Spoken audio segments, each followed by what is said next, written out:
Hi friends, இன்னைக்கு one piece மங்கா chapter 1160 spoiler தான் பார்க்க போகிறோம். இந்த சாப்டரோட டைட்டில் த காட் வேலி இன்சிடென்ட். சாப்டர் ஸ்டார்டிங்லேயே நமக்கு ஒரு விஷயத்தை ரிவீல் பண்ணுறாங்க. டேவி ஃபேமிலிஸ் அந்த ஆட்கள் தான் புக் நீட்ஸ்ன்ட்டு. அதுக்கப்புறம் டீச்சோட அம்மாவை நமக்கு ஃபர்ஸ்ட் ஃபேஸ் ரிவீல் பண்ணுறாங்க. அவங்க கொஞ்சம் மெஸ்ஸியாக தான் இருக்காங்க.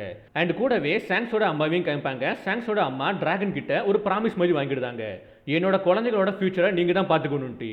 அதுக்கப்புறம் செலஸ்டியல் டிராகன் எல்லாருமே ஹண்டிங் கேமை ஸ்டார்ட் பண்ணுறாங்க. அதில் நம்ம கூமாவை பாதுகாக்கிறதுக்காண்டி டிராகனுமே ஒரு செலஸ்டியல் டிராகனை ஷூட் பண்ணுறான். இப்போ ராக் ஸ்பிரிட்ஸ் எல்லாருமே காடு வெளிக்குள்ளே வர ஆரம்பிக்கிறாங்க. சாப்டர் 1096 ராக் ஸ்பிரிட்ஸ் எல்லாருமே வந்திருப்பாங்க. அப்போ காமிச்ச ராக் ஸ்பிரிட்ஸ்ல இருந்து இப்போ கொஞ்சம் ரீட்ரா பண்ணி ஏகப்பட்ட ஆட்களை ஆட் பண்ணியிருக்காங்க. அண்ட் கூடவே ரோஜர் பிரிட்ஸ், கார்ப்பு எல்லாருமே காடு வெளிக்குள்ளே என்ட்ரி ஆகுறாங்க. ஃபைனலி இந்த சாப்டரில் நமக்கு எல்லா கார்னேட்ஸோட ஃபேஸை ரிவீல் பண்ணிட்டாங்க. அதில் ஒருத்தன் வந்து எட்டி மாதிரி இருக்கான், அவனுக்கு ஹார்ட்ஸுமே இருக்குது. அதுக்கப்புறம் சாப்டர் எண்டில் வந்து டிராகன் சாங்ஸையும் சாம்ராஜையும் காப்பாற்றுறான். இவ்வளவு விஷயங்கள் தான் இந்த ஸ்பாய்லரில் இருக்குது. இந்த ஸ்பாய்லரை பற்றி நீங்கள் என்ன நினைக்கிறீங்கன்ட்டு கீழே கமெண்ட் பாக்ஸில் கமெண்ட் பண்ணுங்க.